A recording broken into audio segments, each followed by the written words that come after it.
largest annual convention of Indian architects. Architecture is a magical blend of aesthetics.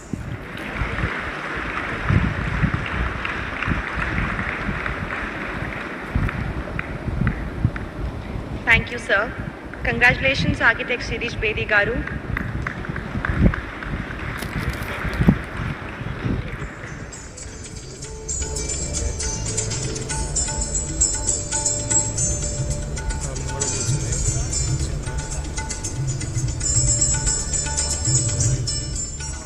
To give grades or punish the student or whatever. In fact, it is that mutual respect that nurtures any relationship, leave alone between a teacher and a student, between a husband and wife, between father and children, between any kind of friends. It is mutual respect that is the binding glue in a relationship. And that is no different in education. In fact, over a period of time when you start teaching, you realize that there is nothing called a teacher and a student. Everybody is a student, including the teacher is a student. And for teachers, privilege, because I was privileged because for 40 years I could keep learning as a student. I don't think there's anyone who went to university for 40 years, but a teacher has that opportunity to do so. So it was a very intense relationship of exchange, which is based on mutual respect, which actually form the platform for the learning environment. This is the first important thing that I learned. Second important thing that I learned is that education in today's terms is not a single person's effort.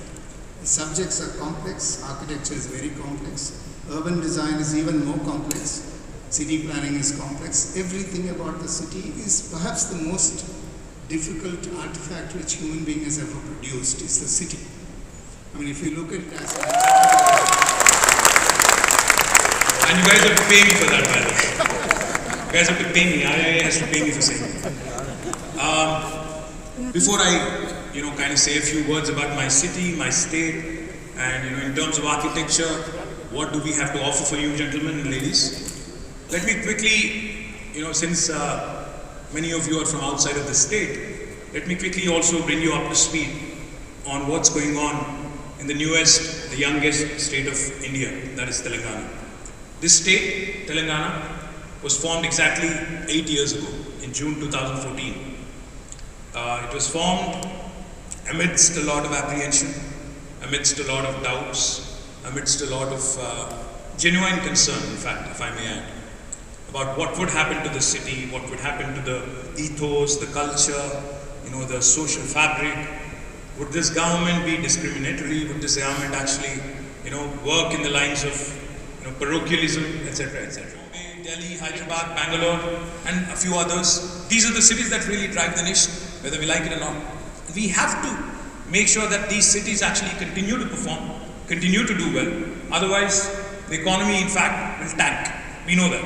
Now, the question we have, when we aspire and when we dream to be a global city, a lot of times my political opponents keep laughing at us, keep scoffing, saying, you guys are, dreaming a bit too much.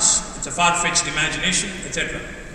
But I think unless you dream big, unless you think big, unless you think of the impossible, unless you dream of the impossible, you cannot aspire, you cannot actually become a world-class city. Madhu Wattery, a renowned architect, in her book, A Guide to the Heritage of Hyderabad, wrote, she writes, I quote, "The architecture of any region is mainly the result of the culture and the geography of that region. Over a period of time, as people move from one place to another to fulfill their physical and spiritual needs, their culture travels with them, and so does its architecture. So does the architecture. Thus, cities which were the center of power become melting pots of different cultures and different types of architecture. Hyderabad is one fine example of such a city with its remarkable mix of different cultures and architectural styles." End quote. The city's blended architecture has produced some of the world-renowned buildings and structures, right from the Kakatiyas, who've built several thousands of temples and dug mammoth tanks and lakes, to the Qutub Shahi rulers who have laid foundations to the modern day Hyderabad. Many historians say that Hyderabad city was constructed on a grid plan inspired by the city of Isfahan, considered as a heaven on earth. Interestingly, Hyderabad's twin, the Secunderabad city, has modern English town architecture, as it was home to a military cantonment of the British. Dr. M.A. Naeem, a noted historian from Hyderabad, in his well-researched book, The Splendor of Hyderabad, recounts that there are 20 distinct architectural styles in Hyderabad city itself, starting from the Hindu temple architecture to Indo-Egyptian. During the rule of Nizams, a distinct local architectural style called Osmanian has evolved here locally.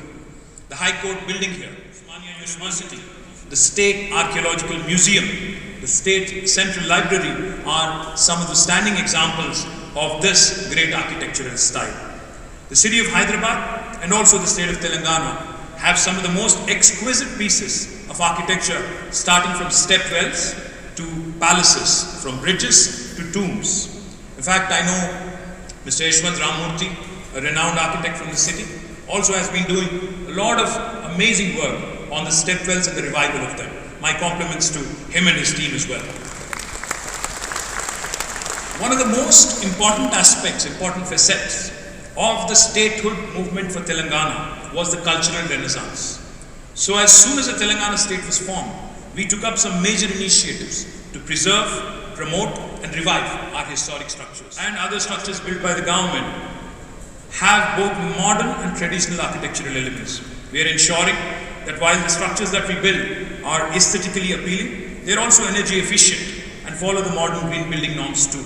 If you look at our T-Hub Phase 2 building, you can look at our image tower which is upcoming. You can also look at our police command control center, which is very, very unique again.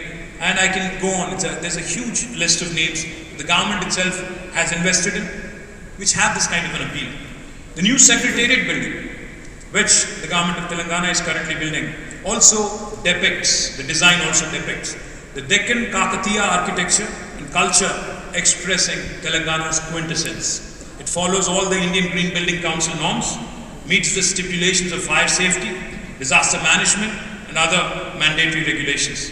The Durgam Cheruvu cable bridge happens to be India's longest extra-dose cable-stayed bridge. When our engineers wanted to build a normal bridge, concrete bridge, on that iconic lake, we deliberately, intentionally decided to build an iconic bridge that will become a symbol of new heights. So that we can co-locate and co-invent and partner in the growth story. Another thing I will also point out, there's plenty of other opportunities to collaborate and partner with the government of Telangana, and I request the local chapter to meet with us so that we can actually take this discussion forward. Once again, thank you very much for having me. Jai Telangana. Jai Hind.